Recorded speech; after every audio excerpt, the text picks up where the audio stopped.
mean Reggie? Yeah. Reggie and I.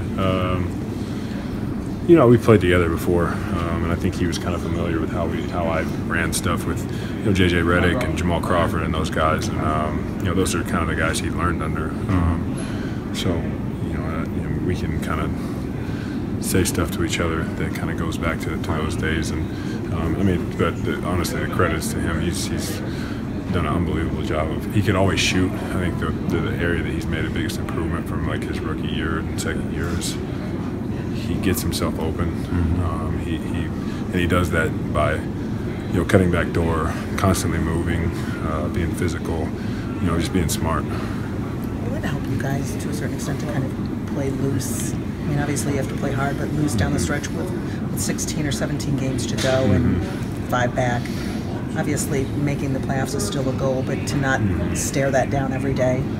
Yeah, I mean, at this point of the season, you know, if you go out and put that pressure on yourself, and sometimes when you want a game so bad, you end up, you know, missing shots, forcing just too much, not in a selfish or a bad way, just because you want it so much. So we need to definitely play loose, relaxed, and still lock into what we're supposed to do. But you know, we can't have that tension and that hanging over our head, I think.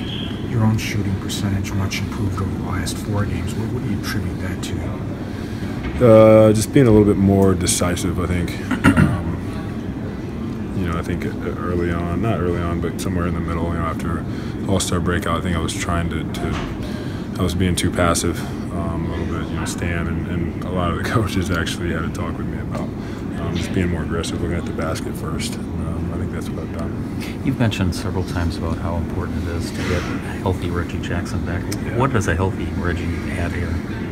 What does he add in? I mean, just another weapon that can hurt you in multiple ways. But it also gives us, you know, one of the best backup point guards back to the bench to lead that unit.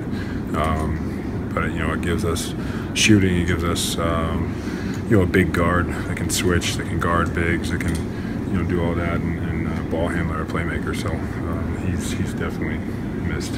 In your experience, I know Chris Paul came to the Clippers. You had to learn to play with him. But do we make too much of that? Is it just you have a talented guy and you can figure that out pretty quickly?